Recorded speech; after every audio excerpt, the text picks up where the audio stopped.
The Secrets of Star Wars is brought to you by the Star Quest Production Network and is made possible by our many generous patrons. If you'd like to support the podcast, please visit sqpn.com/give. Hey, this is Matt Landry, the voice of Anakin Skywalker in Star Wars The Clone Wars. You're listening to The Secrets of Star Wars. This is where the fun begins. Hello there. It's a power that Jedi have that lets them control people and make things float. Impressive. Every word in that sentence was wrong. Help me, Obi-Wan Kenobi. You're my only hope. This station is now the ultimate power in the universe. I find your lack of faith disturbing. It's against my programming to impersonate a deity. That's not how the Force works. Force is with me, and I am with the Force, and I fear nothing. Remember, the Force will be with you, always. You're listening to The Secrets of Star Wars, where we talk about everything connected to that galaxy far, far away. From movies to books, TV shows, and more, we're looking at the deeper themes and meanings found in the Star Wars universe. And be sure to follow The Secrets of Star Wars on Apple Podcasts, Spotify, your favorite podcast app, or on the StarQuest YouTube channel. You can find us on Facebook at facebook.com/StarQuestMedia, or on X, where we are at SQPN, or on Instagram, where we are at StarQuest Network. And be sure to get your official Secrets of Star Wars gear at sqpn.com/merch. And I'm your host, Jeff Haecker, and joining me tonight on the panel is Jon Koral. Hey, John. Hello, Jeff. And Patrick Mason. Hi, Pat. Howdy, Jeff. Welcome to the Rebellion. Welcome to the Rebellion. All right. And yes, today we are discussing Andor Season 2, Episode 9, Welcome to the Rebellion. And I'll give the plot summary first. So we're here in the fallout of Gorman. The senator from Gorman is arrested, and Mon prepares her speech to publicly defect to the rebellion while Bail stays behind. Luthen is informed that Bail's security team that will extract Mon is compromised, and assigns Cassian to get her out. Cassian tells Clea that this is his last job for Luthen and he wants to leave. In the Senate, during speeches to honor the Imperial heroes of Gorman, the floor is given to Bail, who yields to Mon. She gives a speech against Palpatine, denouncing Gorman as a genocidal attack by the Empire, while the ISB shuts down the broadcast and tries to lock down the Senate building. Cassian convinces Mon to trust him and gets her to a safe house. But she will give a speech and be brought publicly to Yavin by Gold Squadron. And for more on that, watch Rebels Season 3, Episode 18, Secret Cargo. And we'll talk a little bit about that too here later. And then on Yavin, Cassian's old friend Melshi arrives along with a bunch of other new recruits to join the rebellion. And then finally, Cassian returns to Yavin and is preparing to leave with Bix. However, Bix leaves in the night with a message for him to stay and that they will reunite later.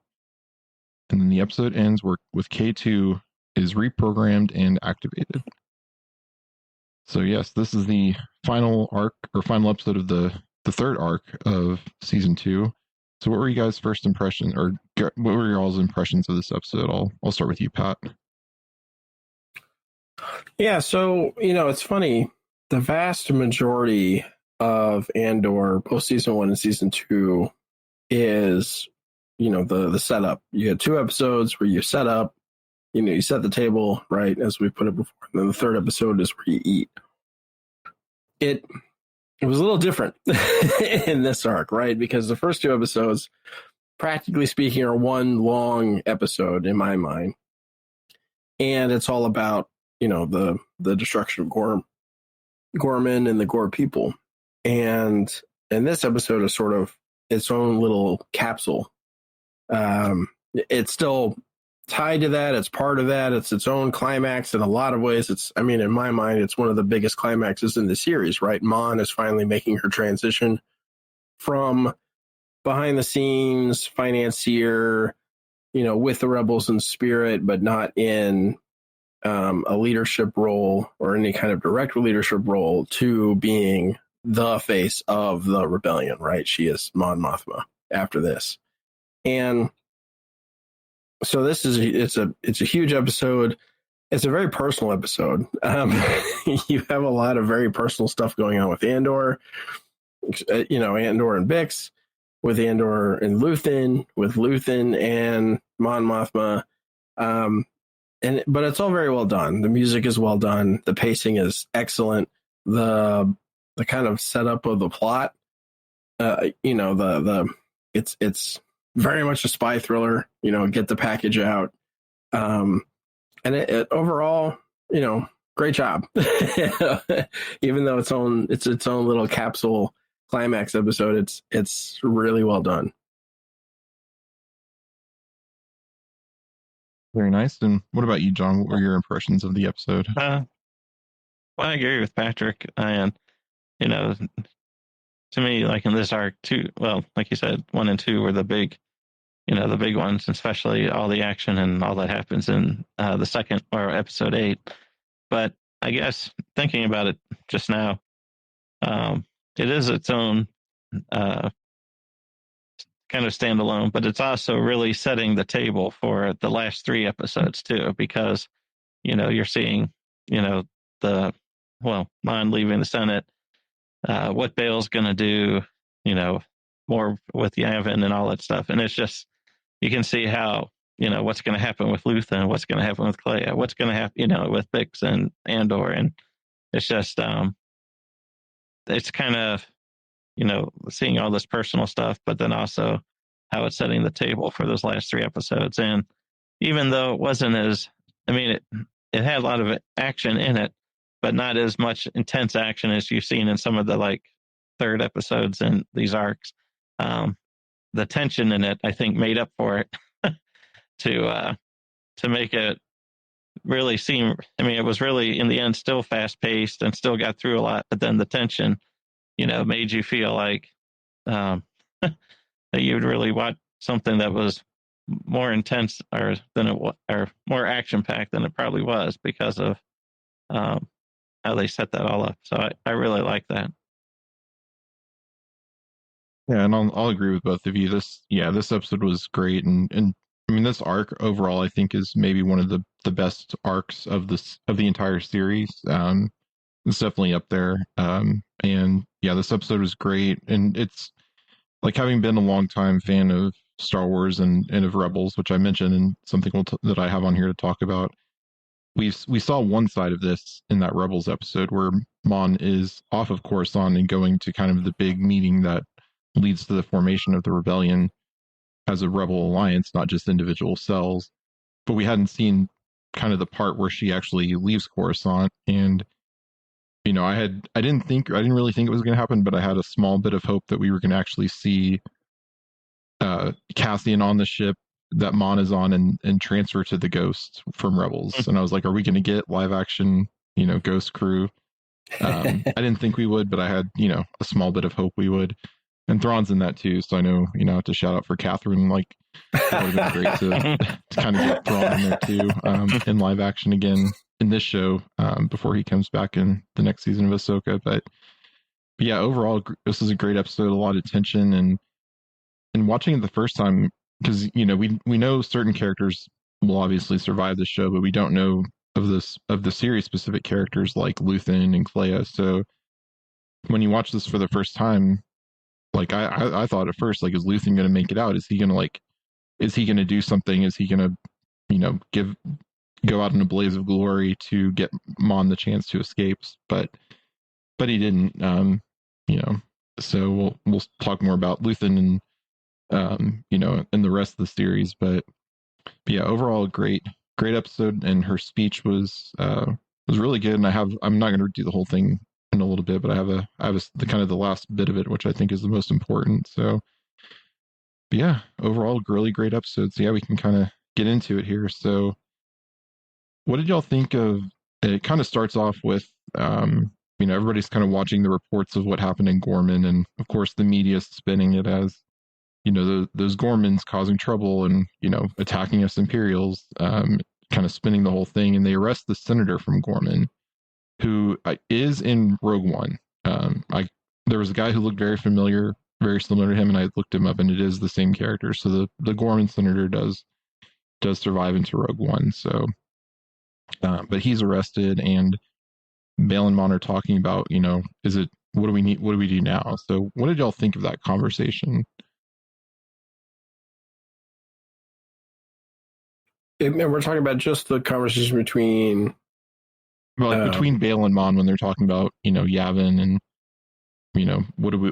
what their next steps are. Because they kind of knew where everything was going, but as like this kind of kicked things off into like, okay, decisions have to be made now as far as, how the rebellion's going. So...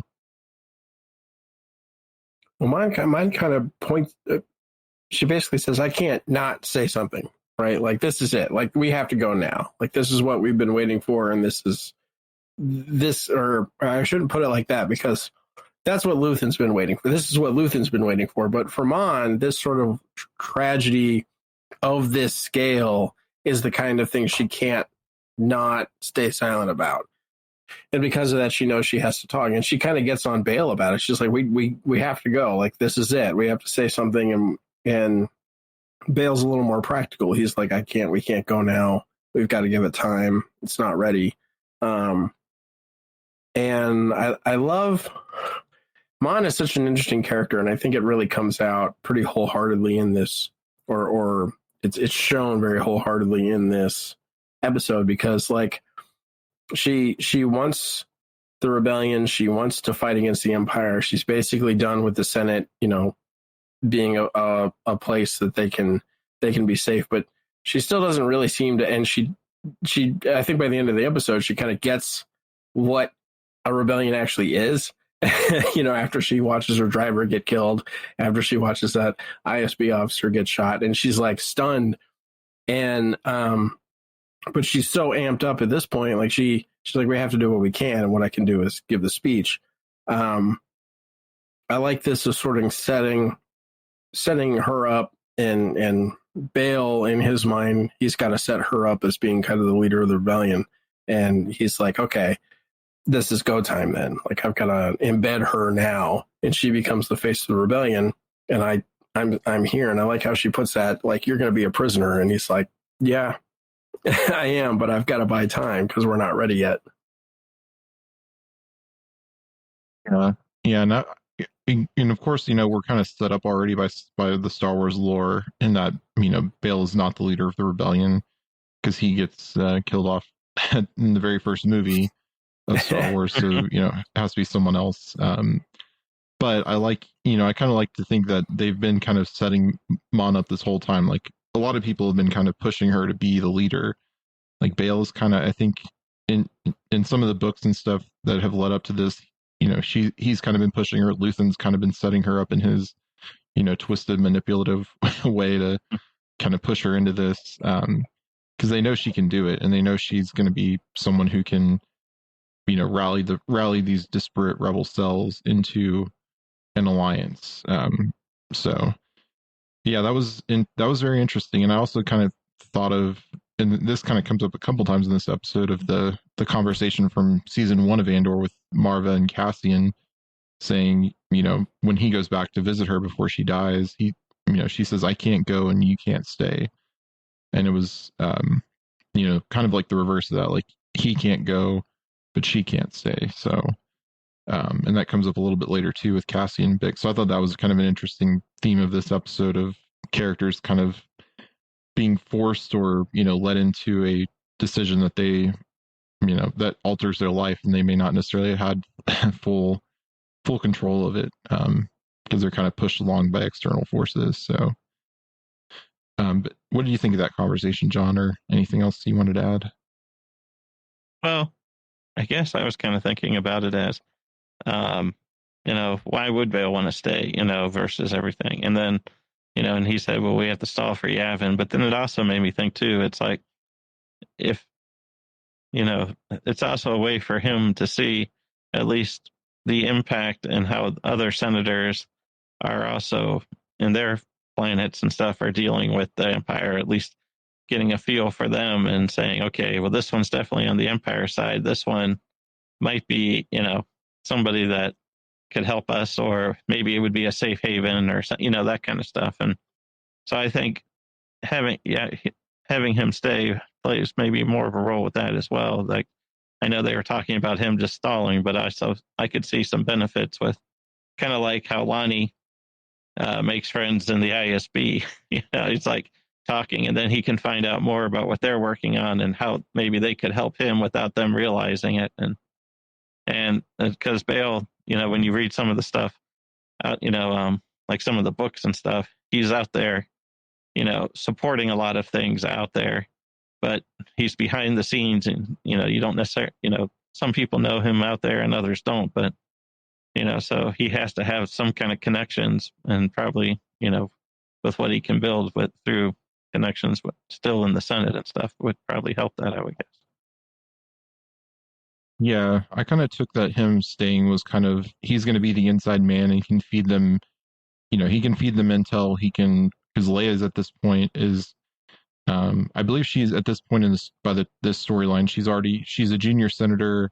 She probably is Bale's proxy when he goes off of Coruscant. She kind of stands in for him in the Senate, and she's kind of running her own missions for them at this point. So yeah, I kind of take it as he's kind of the inside man that will give them intel and will know kind of the missions and the things they need to do to kind of set up the wider alliance. So so yeah, it's kind of how I took that is he's the inside man there. So, and then yeah, kind of before or while that's and then we kind of moved to getting Andor's there on Coruscant, so he got back and he's meeting with Kleya, and they're talking about how they're going to send him in because Bale's security team is compromised, and so he's going in. He's still in his same cover as a journalist that he had on Gorman the last time. Mid-rim news, and yeah, Ronnie Guja, I think was the Guja. Guja.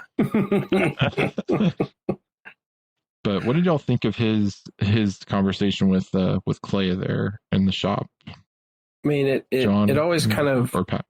Yeah, it always harkens back to the safe place for Andor. I want to go. I'm done. Like I'm always done. Like he's always done. He's always. This is the last time. This is the last one.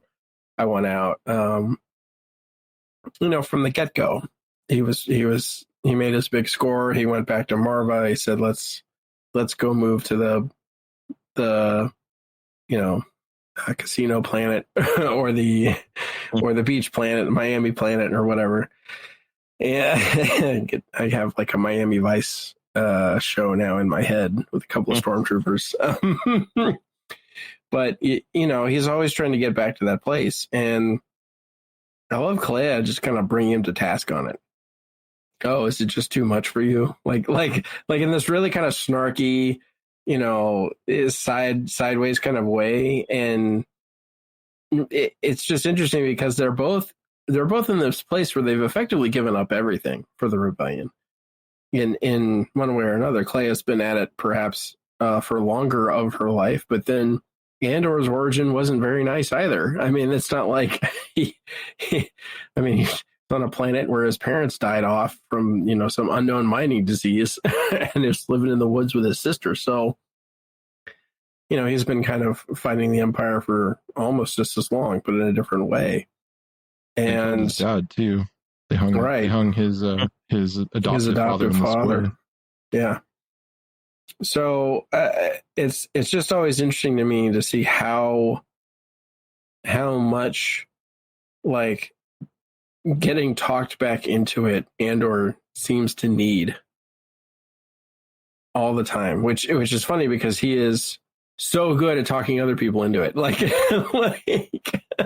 he's the great catalyst, I think, which we talked about a couple episodes earlier. And so it's just interesting to see this level of disgust you get from Kleya about this want for getting out, which I think we get to see in the next arc kind of play out as to why she's got that. Yeah, and they're also talking about too how they, they're fighting to make their own choice, or like he's like, why can't we make our own choices? And then Kleya basically says, well, that's what we're fighting for. So, and yeah, we'll get Kleya's origin in the next episode, but yeah, we'll see how, they've both been in this fight from a very young age. From Cassian, I've been in this fight since I was 6 years old, as he says in Rogue One. But yeah, they've both been in there. They basically have not had a lot of free choice in their lives.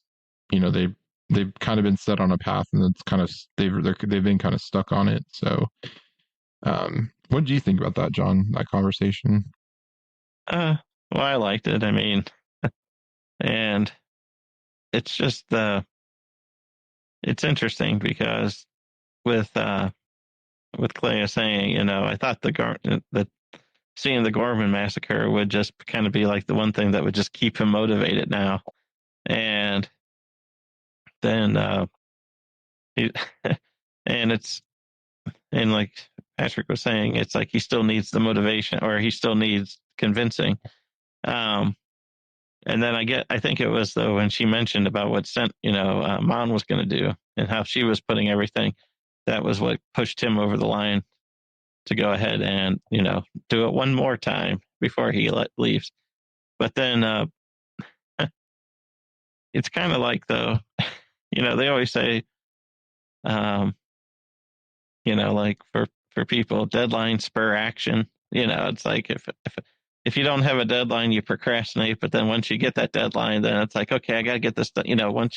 And then you put it. It's like for him, it's like crises spur action, or something. It's like he's like, okay, I can be fine now. I'll rest. I'll get caught. Heal on Yavin. But then once he's needed for some big issue, he'll end up. He might say he wants to make his own decision, but he'll come to the aid when he's most needed. And I think that's kind of neat. Like later because that's what he pretty much I don't remember if he tells Clea that, but I know, like with Luthen, it's like, look, I've always been there when you need it. Or, he said, Luthen tells him, you've always been there when I need, and he lists all those places. And it's neat to see that because, like I said, Andor, even though he says he wants that decision and, wants to move on, when he's called upon, he steps up for it. So it's. Yeah, that's a great, I think, those two conversations, right? Because he says, I want to start making my own decisions. And Clea's response is, that's what we're fighting for. And then by the time he gets to Luthen, he says, I'm making my own decisions now. And Luthen's like, are you? Is that what you're doing? Because you've always somehow, and it's this interesting introspective moment from Luthen's standpoint. He's like, you've always been there when I needed you. And he listened, Aldani, and it's all the ones we've seen, right? Sinar and Gorman. But it harkens back to the scene with the Force healer where, Andor gets basically told you're building something with you as you go. And it's sort of he has this destiny kind of behind him. And I think that's kind of what Luthen is keying in on. And I think it actually a little bit, you can see it on, I feel like you can see it on Luthen's face. He's even a little confused about it. Why, how have you always been there when I needed you most? And, the way Andor describes it to Bix at the end of the show, he's like, it's all been luck. It's just luck. And I've played my hand too much. And she's like, no, no, you haven't. I think you're still needed. Yeah. And that was, those two conversations were, like you said, the Force healer kind of, it just speaks to Cassian has a destiny. And I think, there's the will of the Force, which I've kind of always thought that the will of the Force kind of pushes things along. There could be tragedies the Death Star does get completed and blows up a planet. But it spurs on kind of the atrocity. I think that's kind of one of the atrocities that kind of spurs the rest of the galaxy onward. I do think there's, an active participation from the living Force here. So, in honor of faith, that it's kind of like that. We're not just doing this on our own. We're fueled by grace. And I think, the Force is kind of pushing things along here too. So, and then, we move on to a conversation. So it was kind of interesting because we get kind of the Cassian and Clea conversation, and then we get, he's kind of the him and Clay are kind of the middle management, and then we get the upper management conversation between Mon and Luthen here, where he basically is telling her the plan that you have is compromised, and he then reveals that Erskine was working for him for a couple of years now. So what did y'all think of that conversation between Mon and Luthen? Poor Erskine. He really makes that badly there. It's interesting. Mon almost seems like just afraid of Luthen, just flat out afraid of him. As he walks up to her, you can see her; she's almost scared. And it's interesting because he hilariously, because of what happens, the conversation between her and him, which is a little bit bungled by Luthen, and then the conversation between her and Erskine, they don't walk away knowing whether or not she's going to give the speech. Just the one piece of information Clay is like, we need. So it's, you can tell from Luthen's standpoint, he just needs to get this across to her, but he knows he knows that she doesn't trust him anymore, but he also knows if she gets caught, everything goes away. And you can tell, at least I think, that Luthen really does believe that Mon has to be the face of the rebellion. Like the rebellion, you can tell that Luthen sort of moved beyond this rebellion in the shadows. We're going to blow up certain things and steal money from certain places and kind of be a thorn in the side and get places to sort of rise up and rebel. And is sort of bought into this idea that there actually needs to be a formal entity that's fighting against the Empire. And in his opinion, along with Bail, who they don't like each other, but that's fine, Mon needs to be in charge. And at least she needs to be the face. And so he's deathly afraid that she'll get caught, and then all the work that he's done will be undone. And on top of that, all the other work that all of the other rebel cells and the coalescing of those cells into an actual formal rebellion will dissipate and disappear. And so she becomes of prime importance. And so he's willing to risk this conversation. And even though he doesn't handle it great, he gets across, the one piece of information he needs to get across, which is, I'm going to send a guy, and he's going to say, I have friends everywhere. I like the fact that he says that twice to her. But it's an interesting view into Mon's mind, into how little she trusts Luthen and how afraid she is of Luthen, kind of almost over the Empire. Even though she's about to speak against the Empire, and she knows that's what it means. It's not, and it very much feels like she doesn't realize the Empire uses torture and has like prison labor camps and kills people on whims and that kind of stuff. Like she has all the numbers in front of her, but the reality of the situation really doesn't enter her actual, like the amygdala part of her brain, which triggers the fear response. And it's interesting that you're saying that, because I've talked about it before on the podcast, but there's a book that came out leading up to Andor, and it was kind of the right after Revenge of the Sith. It was kind of focused on Mon Mothma, Bail, and Saw Gerrera, and it talks about how Mon is initially picked up by the ISB and she's not like subjected to like pain torture, but they basically like lock her in a room for several days without food, water, and other things. So she's very well aware of what the Empire can do, but she's, knowing all that, she's still afraid of Luthen, because Luthen's kind of unpredictable. Like, you don't know, you know where he's anti-Empire, but that's about all you can trust with Luthen, is that he's going to do things against the Empire, but he's willing to give up, kill off anybody. And she mentions her friend Tay Coleman, and that she often thinks of him. She's thinking back to basically like she set Tay up to be, she kind of gave Luthen the green light to do it, because she couldn't come to an agreement with Tay that would kind of ultimately keep Tay from being a threat. So, she kind of, even if she didn't intentionally mean to, she set Tay up to be killed off there. So But what did you think about the conversation, John, or anything further to add to that?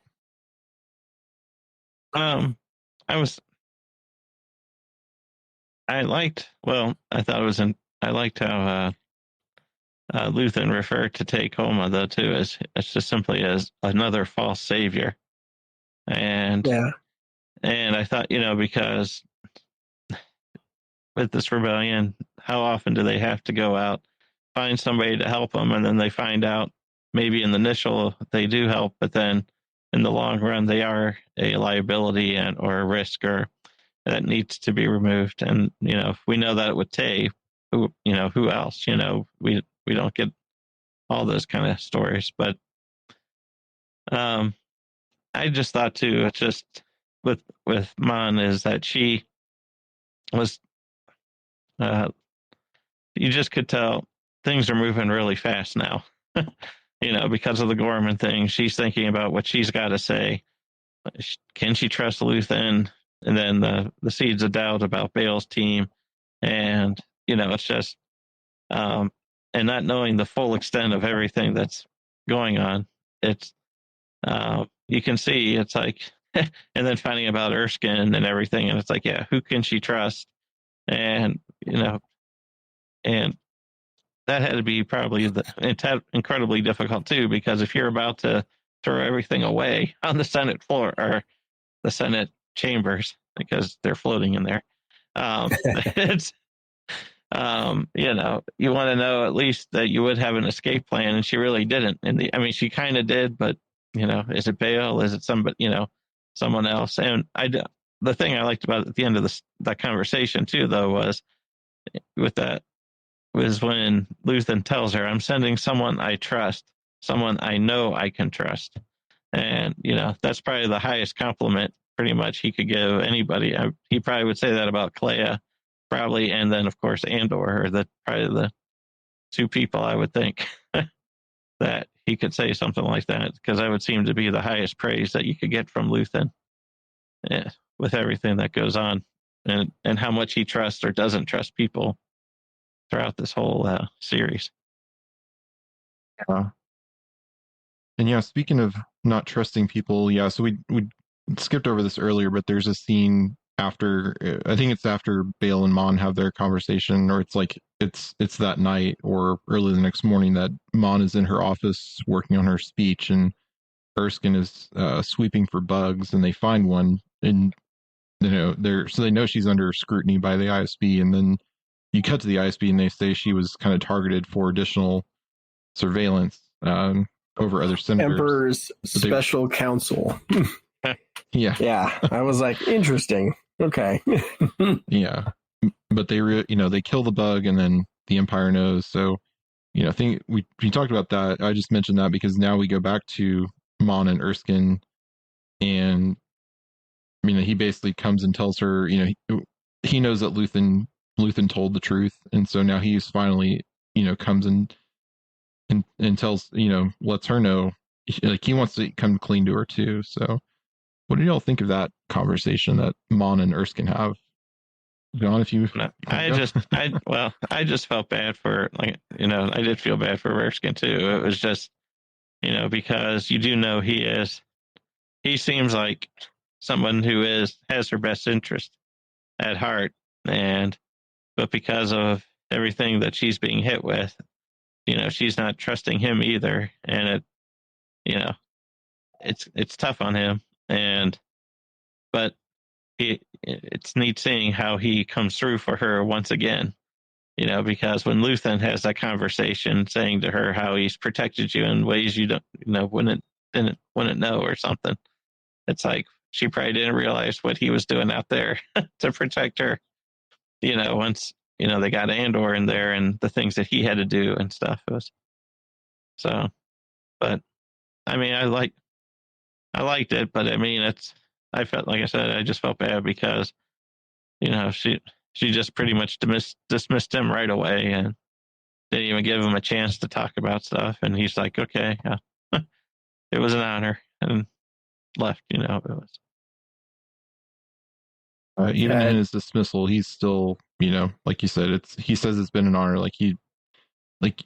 he doesn't care that. I mean, I think he cares that he's being let go, but he's also, he would do it again to protect Mon, and he would do anything for her. So, because and we can think back too, because he's half Gorman. He says in the first arc in the wedding episodes, he says he's half Chandril and half Gorman.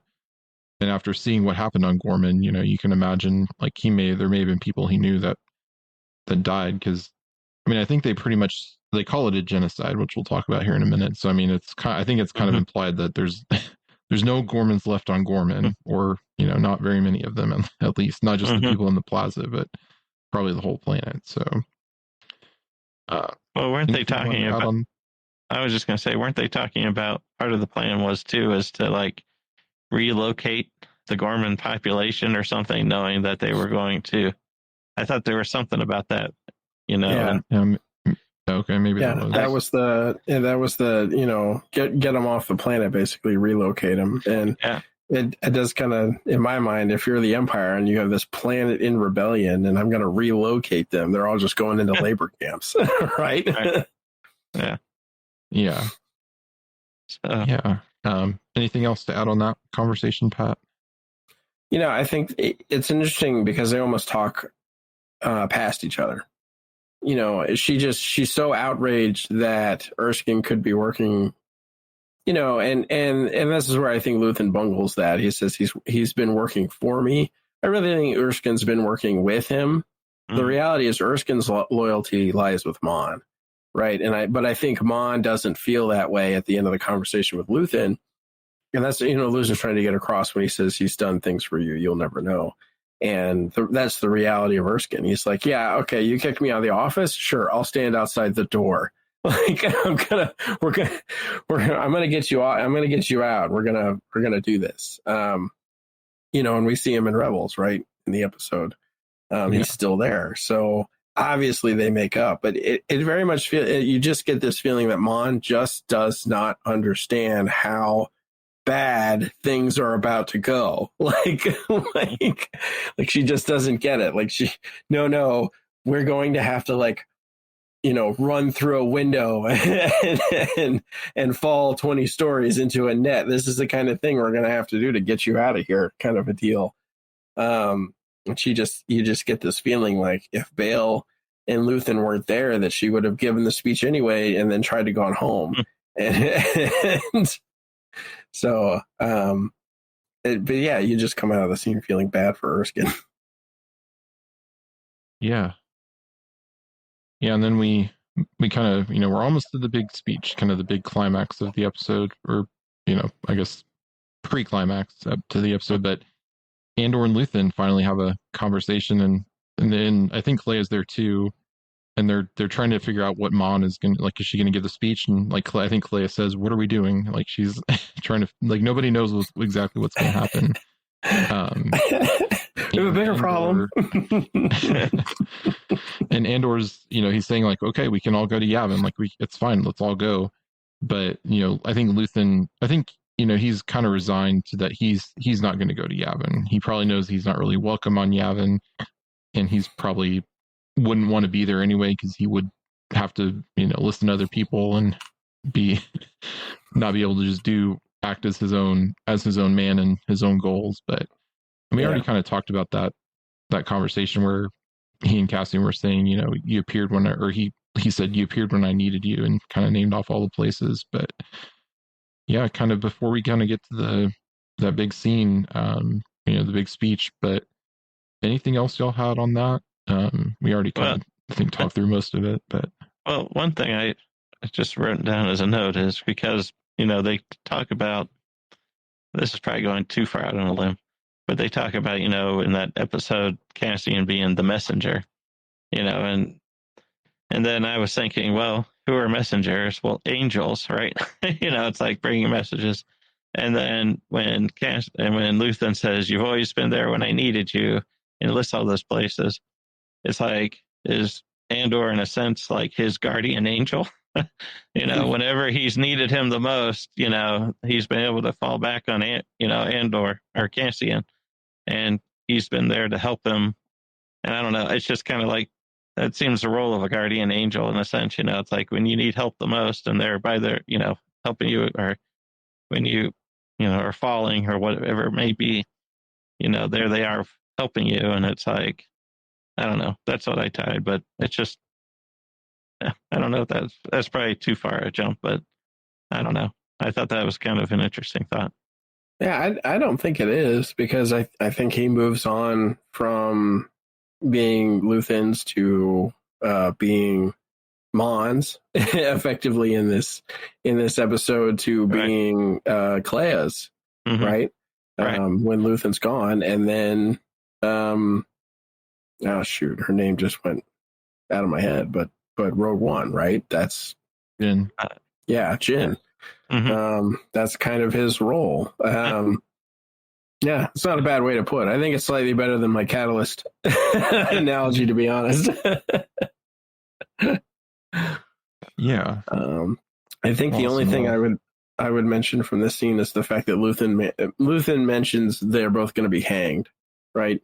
And I have to wonder to myself, do they still hang people in this? Like, I mean, hanging by the neck was a very British thing. Like, if you look at it from a historical standpoint, like it like most people use different ways of executing folks, and hanging was a very British and then American thing. Shockingly, mostly former British colony. So, I mean, it's I don't know. I just thought it was interesting. Like and we all get it. Like we all get the reference, like what he's really saying. Like, and he's almost pulling a reference to George Washington with the we're all going to hang, either we're all going to hang together or we're all going to hang separately kind of a thing.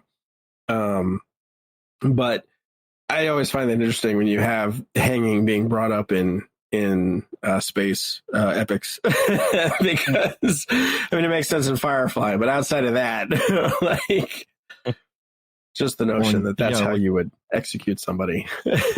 Yeah. Well, and like we said earlier, Cassian's father was hung in the square on Ferric, so it is done. It may be more done on the frontiers, but it is done. And even if people don't hang, they're choked by Darth Vader. So, which is a similar, similar time in the air with the Force. And I shouldn't laugh. That's gruesome, but. I think we can move into kind of the big speech here. So we're in the Senate building, or we're in kind of the Senate. They talked about how I thought it was kind of interesting how they focused so much on the protocol of this. They said the agenda's been set. Like there's very specific ways that there are things that they have to do to get Mon on the, to get her the floor so she can do her speech.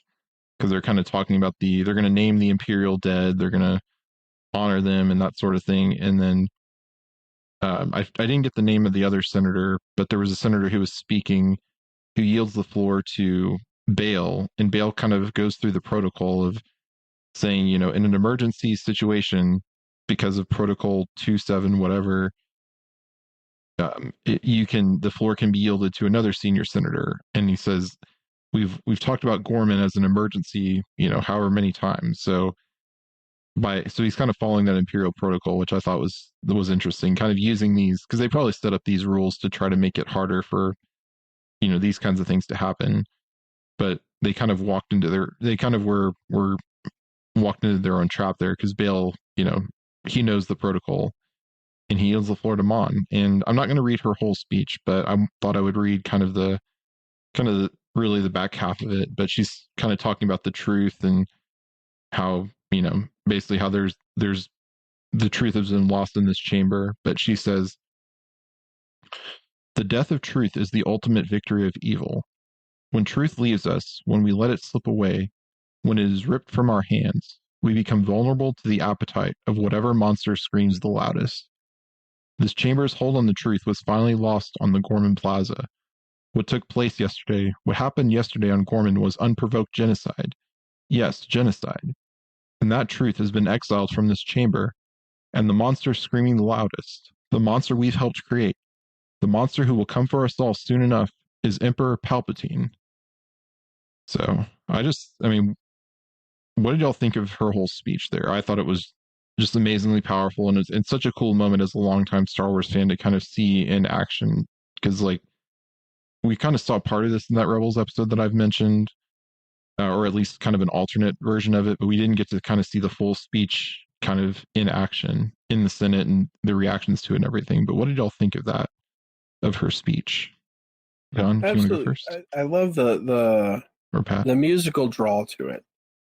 How it just, there is so much tension in the music as they slowly move through the Imperial, and you see it as Erskine and Andor make their way through, as the three team from, Team Organa comes together and then falls apart, and interlaced with these speeches going on in the Senate, and slowly the music is ramping up the whole time until you get to this, the senior senator from Hodai, who then gives the floor to the senior senator from Alderaan, who then gives the floor to the senior senator from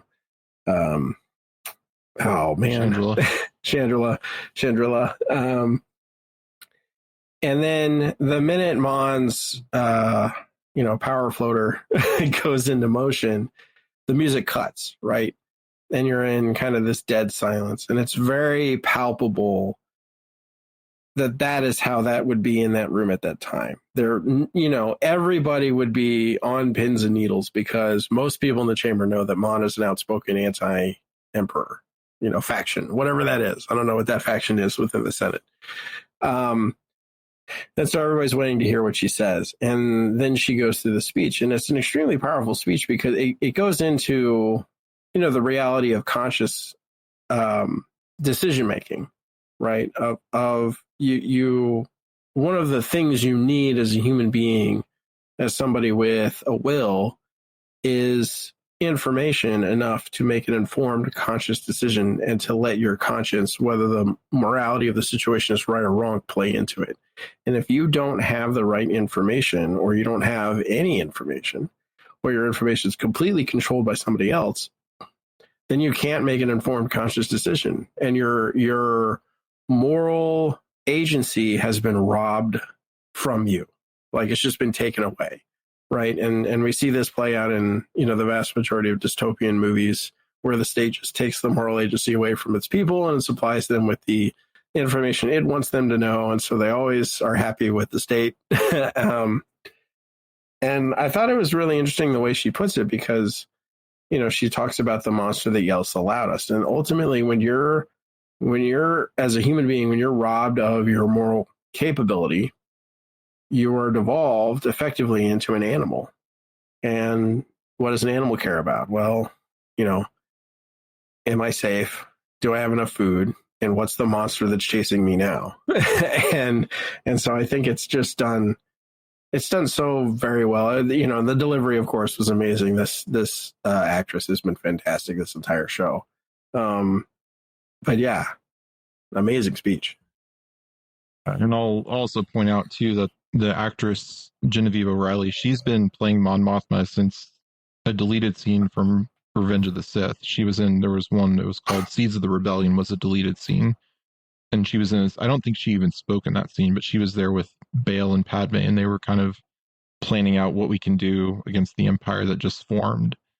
And then she also played the role of Mon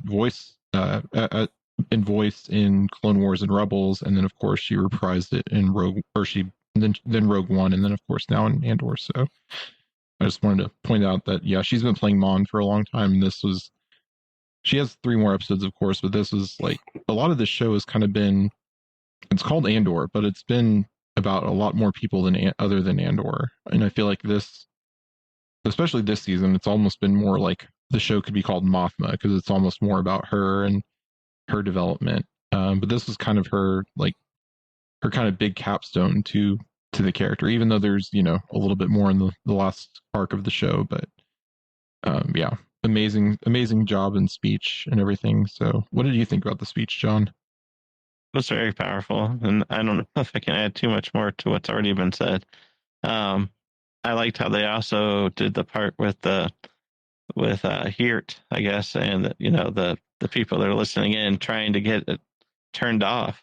It's like they know this isn't good for the Empire, and what she's starting to say, and I was wondering, was that intentionally done by the rebels, or was that just coincidence that the passcode was changed, or was that some to that room where the guy was struggling to get in and stuff? I think it was intentional because there were those two operative, or those two characters we see. One of them was kind of like almost the Lobot style, like cyborg, the thing around her eyes. Yeah. And they kind of had a knowing look. So I mean, I took from that they were they were the ones who reprogrammed that door, and it almost made me think anyone can be a rebel.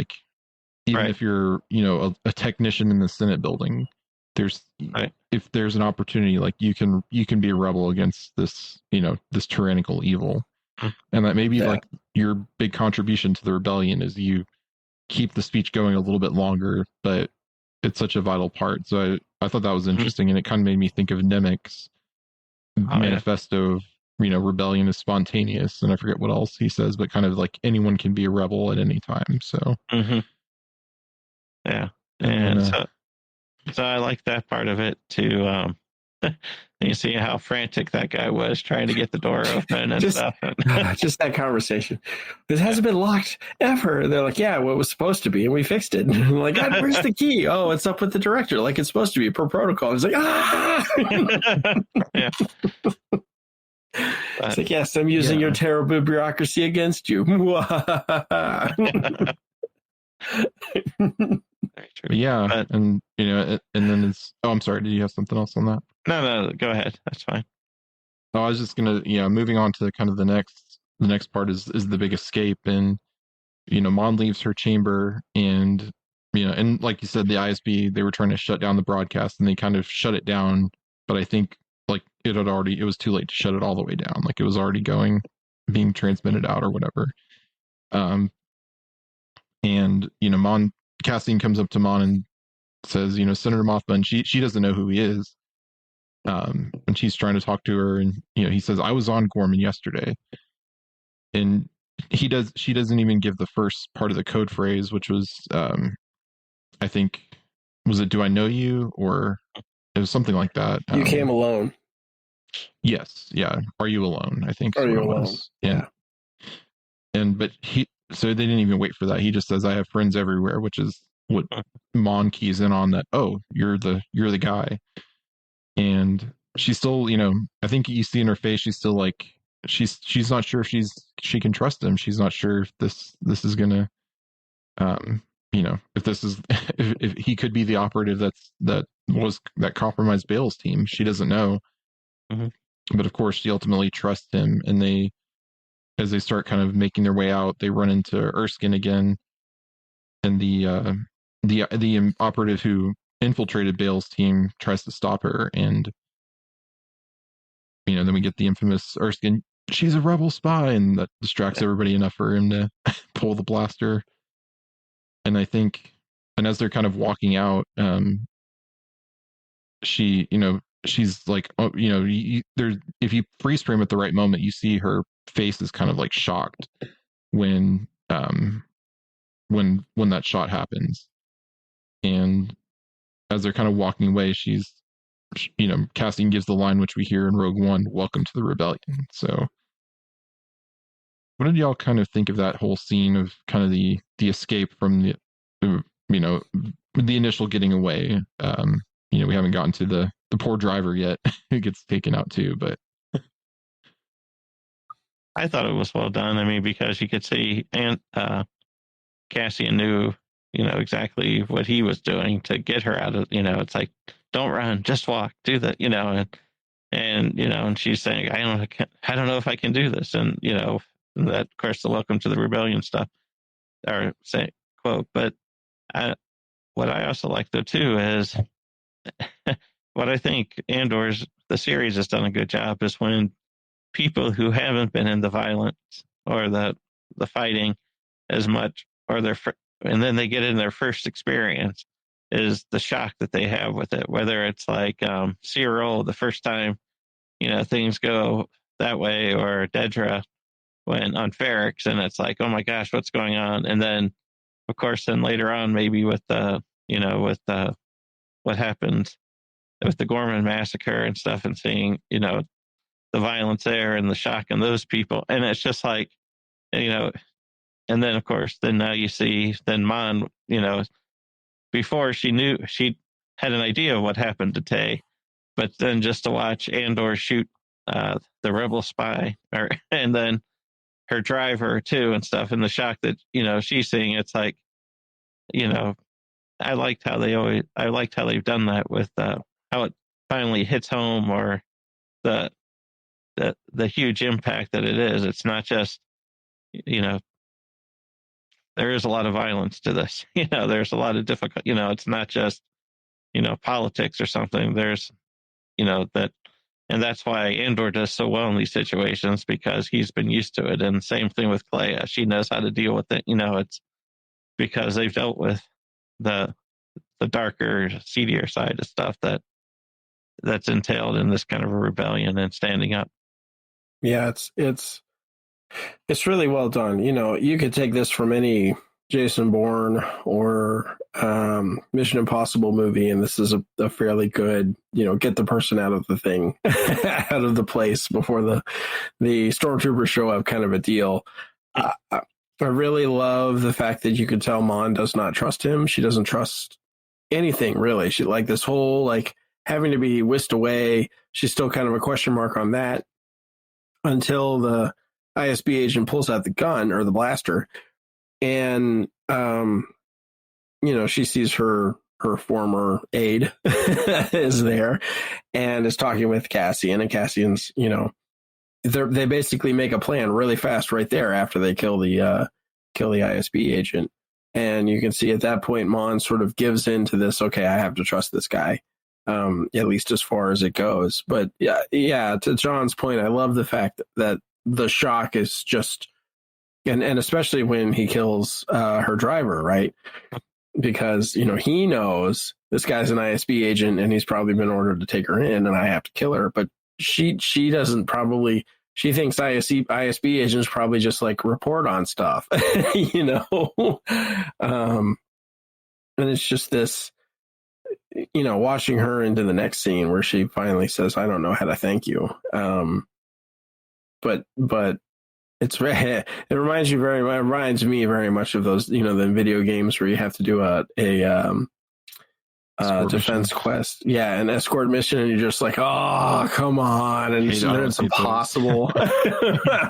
It's just so hard to get your escort to do the thing you need them to do. Yeah.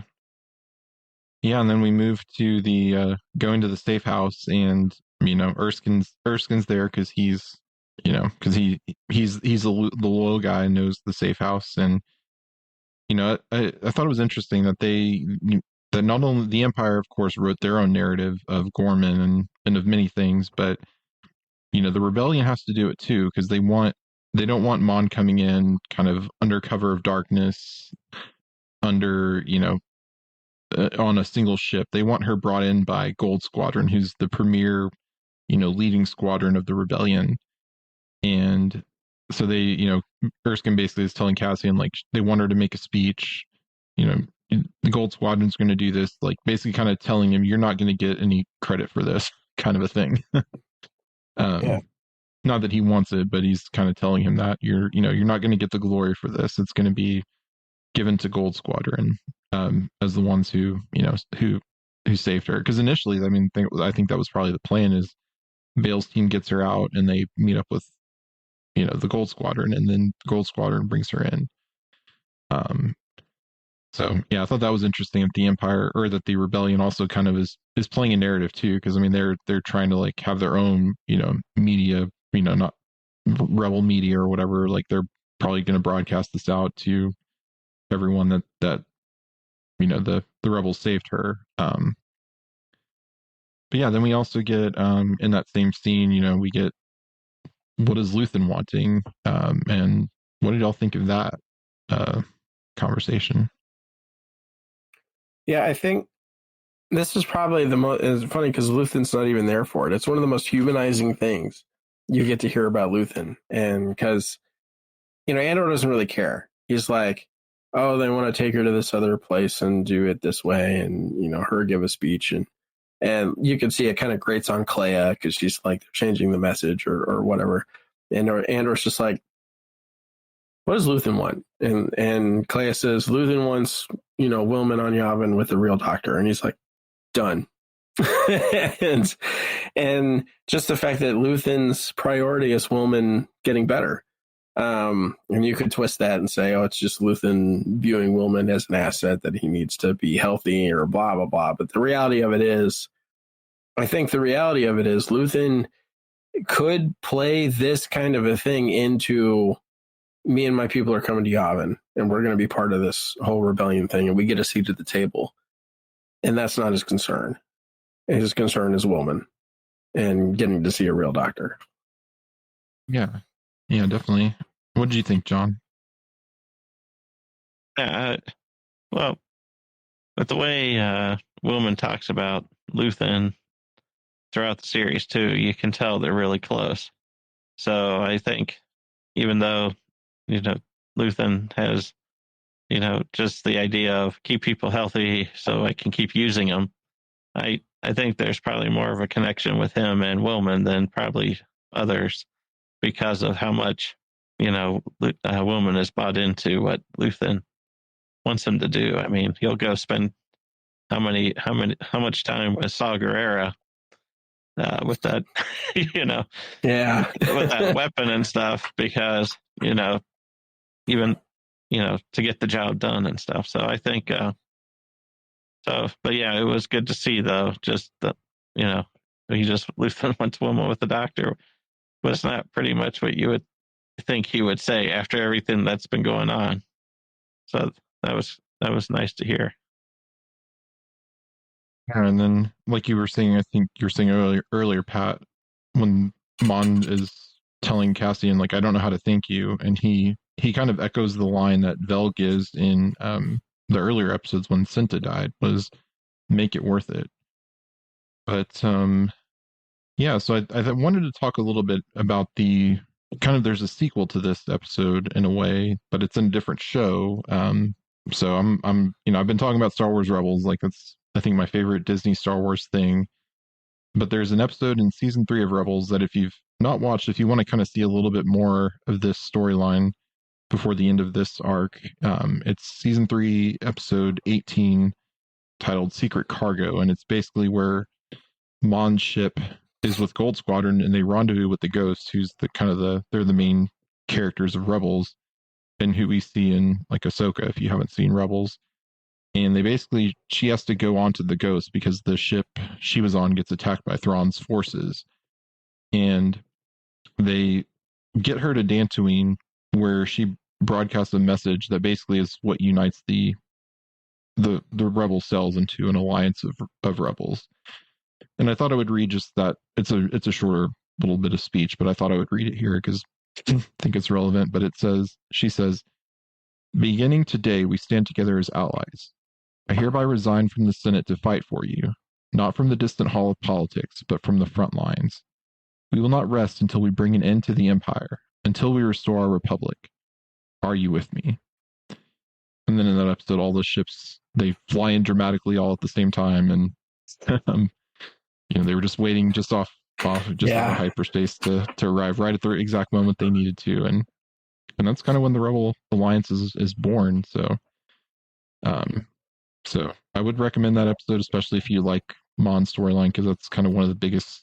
That's kind of the capstone to this. But there's just a few other things here in this episode of Andor, though. I mentioned in the summary, but we get Melshi arriving to Yavin, and Vel is kind of the duty officer, kind of in charge of the new recruits who come in, and there seems like there's more and more recruits coming by the day because probably Gorman spurred a lot of people on to join in. Probably Mon's speech and for her speeches, if you count both of these, kind of spurred people to join, and they're bringing people in. But yeah, Melshi, who is Cassian's cellmate, arrives, and he of course is in Rogue One as part of the team that goes to Scarif. So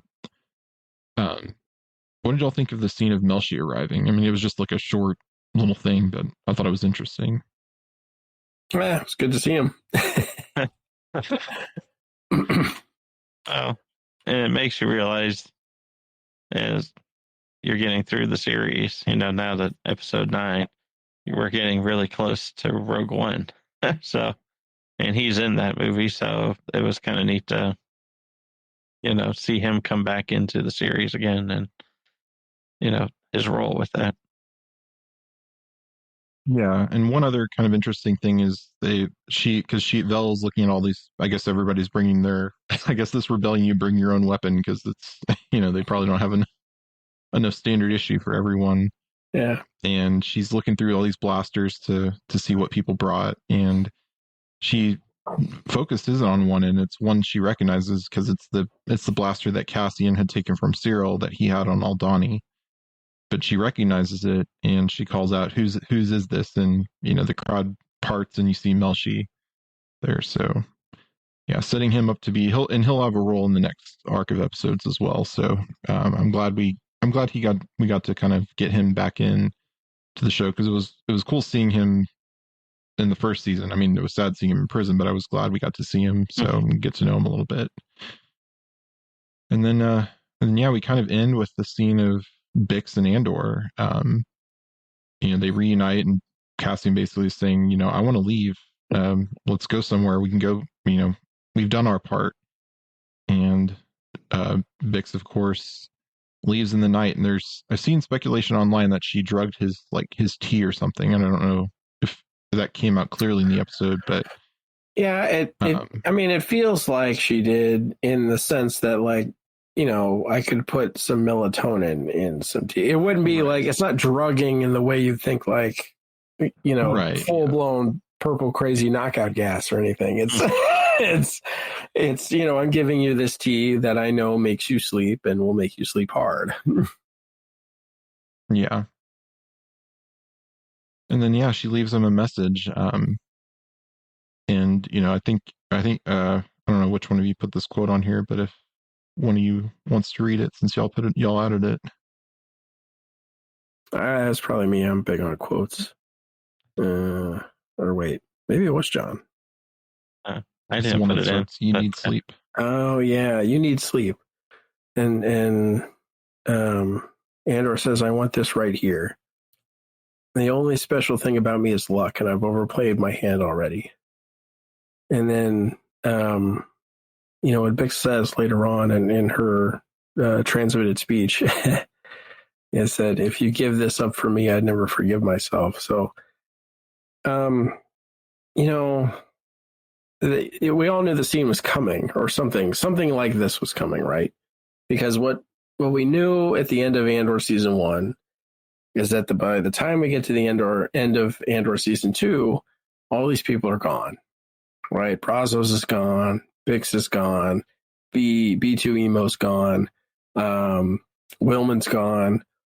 We don't even see what happens to the lady from Ferrix. One of the daughters of Ferrix that escape right at the end. But we know they're not in Rogue One. And so Andor season 2 for me became a slow march of these people leaving, right? And Brazo dies, right? B2 Emo gets left behind, right?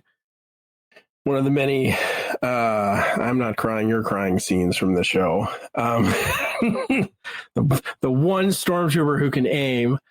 And then, Wilman sort of becomes his own thing, right? He sort of grows into himself and gets addicted to Rilo and finds a woman and and a couple. Yeah. Throughout the show. And then the question marks, what's going to happen to Bix? And this harkens back to Marva, right? And we already talked a little bit about that. Marva was like, no, I'm not going. I'm staying. I can't go. Literally after Aldhani was the first time I could walk through the square again and hold my head up, right? The rebellion is not just necessary. It's not just good. It's something I have to be here for. And that is the message that Bix is trying to get across to Andor. No, you are too important to this thing for some reason that I can't even figure out, and you have to stay. And so I'm going to I'm making the choice for us, and the choice is the rebellion. And it just flies in the face of Andor's always desire to get to the safe place. and now she's made it so the only way to that safe place is through the Empire, right? We've got to win. I absolutely love how this scene was shot, how you go from Andor to Bix's face, right? Day to night. Bix is in the night, Andor's in the day. You almost never see a shot of either of them looking at the screen. It wouldn't make a whole lot of sense with Bix, but it makes a little bit of sense if you were to watch it over Andor's shoulder or be watching through Andor's eyes. You'd be watching the message, but they don't really do that.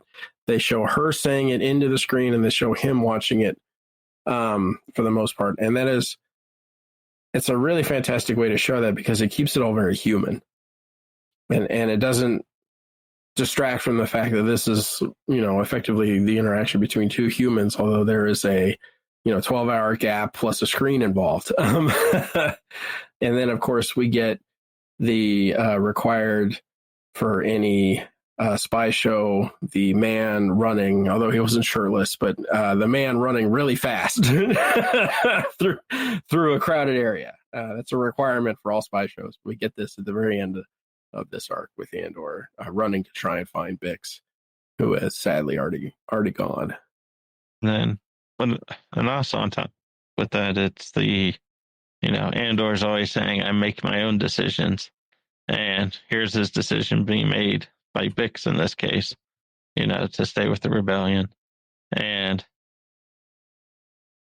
she even said, I'm choosing the rebellion to him and stuff. And, but she also believes he has a purpose. So that was her decision, why she made that decision. But it's, the way he, the way he reacts to it, wanting Bix there and running to her and are hoping that she's still there when the transports have already taken off for the day. And it was really powerful. And, you knew it was going to happen, but it was still just tough to see, I guess, because of how much you've enjoyed seeing them together over, this series or this season, especially, I think, with the, how they complement each other in a sense and work well together. But, knowing that what was going to happen in Rogue One, they were going to have to separate at some point. It was good that it was this way and not like another loss like Brasso or something. But yeah. And we see, and as he's running back in, and they say you have to clear the landing platform, General Draven comes out and tells him, he tells him there's going to be a speech from Mon Mothma, and which is, I'm assuming, the speech that she makes that I went over, that she makes in that Rebels episode, to kind of unite this, because at this point the cells are all, the Masasi group on Yavin is its own cell, Phoenix Squadron is its own cell, and there's Saw Gerrera's, well, Saw doesn't really join up, but he's kind of doing his own thing. But yeah, it's various cells, like, and when you see in Rogue One when they're all talking about, let's go to Scarif and everyone's disagreeing, those are all different, like, leaders of different factions and leaders of different cells that have, that are all there. So I like that we get that tie into to Rogue One or to Rebels there. And then yeah, we get kind of the last scene we get is the activation of K2, who was the security droid that they brought back from Gorman, and they're managed to reprogram him, and they don't know if he's going to activate and try to kill them and kill all humans, or what the reprogramming takes. But and they're pointing their blasters at him, and they activate, and K2's first words are hello, and then I think he says, would you mind not pointing that blaster at me? And I don't know if I've done anything to offend you. Yeah. Unless I have. Yeah. And that was, a nice counterpoint, because of course K2's last words in Rogue One are goodbye, after he's destroyed trying to help Cassian and Jyn get the plans transmitted. So what did y'all think of that kind of last scene there of K2's activation? Well, I liked it because you had a little tense part beforehand. It's like is he going to be good or is he going to be bad? Kind of thing. And it's like, well, we already had enough tension through this episode with the whole, the spy and story and everything. And then to add a little bit of humor, and then of course the lost, Bix leaving and everything, and then now you have at least a little bit of humor to end the show before the next arc starts. But so I liked it. Yeah, it's sort of, like I said, by the time this episode ends, everybody from Ferrix is gone, more or less, but you also get the introduction of two of the people who are going to be part of the team for Scarif. And so now he's in that building phase for the next thing. And in one of the theories I'd heard, I think I may have arrived at this myself, but I've seen it online too, of a theory that B2's was going to be uploaded into K2, but obviously that did not happen. But I was kind of hoping, I thought that would have been a cool thing too, but then K2 dies, so that would be sad for B2. So, and then Pat, I think you had something in here on the music to kind of wrap us up. Yeah, so this episode starts with what effectively is a soloist, female soloist singing, We Are the Gore in dirge format, possibly Requiem, because it isn't as like tear your eyes out sad as dirges are, but it's been this very interesting journey with this song, starting with a musical and then into an operatic and then into a choral group song, and then now what we get at the very end is the dirge, and it's sort of the you could almost say that's like the Gore themselves is what you get, with effectively the death of the planet Gorman and the song at the end. What you get at the end of this episode is sort of the action version of the Andor theme, the sort of the one that's a little more I want to say they call it electronic dance music these days, but in my day we called it all techno, the little techno version of kind of the Andor theme. And then at the end, after that is over, and unless you like click away so it doesn't skip to the next episode, you'll then hear the Mina Rao theme, the one that sort of plays through. It's very quiet, and they have removed the drums or the bass line from that. And so it is just a very quiet, very calm musical piece. And it's sort of, you don't know yet, but it kind of keys you in. It's a little bit of a spoiler of what ends up, going forward to the last episode. So, yeah, I as always, they've done a fantastic job with the music, and I already talked about the music in the lead up to the speech. So, as always, great job, musical team. So, any kind of final thoughts on this episode? I just going to say I thought they just did a really good job of setting up the final 3 episodes of the series by just all the plot, or they start filling in a lot of the holes as we move into the next stage before we get to Rogue One. So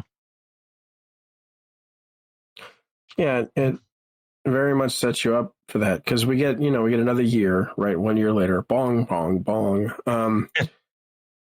But after I think the next episode of Andor starts, it's maybe like 72 hours, and the Death Star is being blown up in Yavin. Like, it's fast at this point. Yeah, it's like I've heard it joked about. It's like December 29th.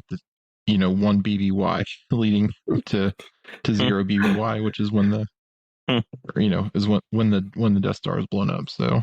Yeah, it's sort of like this. They did the same thing with the Avengers, where it turned out that was like 1 week. The first 5 movies all happened in 1 week.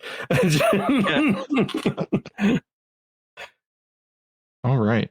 Yeah, and I mean, I'll just wrap up to say, love this episode. Definitely, I think this arc, I think, was one of the best of the series, and maybe even one of the best, stories of the entire, Star Wars live action television. I would argue all of live action television. I would go that far. Yeah, it was good. It was very good. So, and then yeah, like I said earlier, even though I kind of spoiled it, if you want more of Mon's story, watch that Rebels episode of season 3, episode 18, Secret Cargo. So, but I think that will do it for this episode of The Secrets of Star Wars. We'd like to take a moment to thank our patrons, including Austin T, Christopher K, Ira R, Tim W, and Janelyn M. Their generous donations help us to create The Secrets of Star Wars and all the shows here at StarQuest. And you can join them at sqpn.com/give. Now we'd love to hear from you, our listeners. What did you think of this episode of Andor? You can let us know by sending us an email at starwars@sqpn.com, on our social media pages, or by leaving a comment on our channel in the StarQuest Discord server, which you can find at sqpn.com/discord. So, until next time, thank you, Jon Koral, for joining me and sharing the secrets of Star Wars. Thanks, I had a really good time. And thank you, Patrick Mason. Oh, you're welcome. Great to be here. And once again, I'm Jeff Haecker. Thank you for listening to The Secrets of Star Wars on StarQuest. Here's another show on the StarQuest network you're sure to enjoy. The Secrets of Stargate. Find it wherever fine podcasts are found or at sqpn.com/Stargate.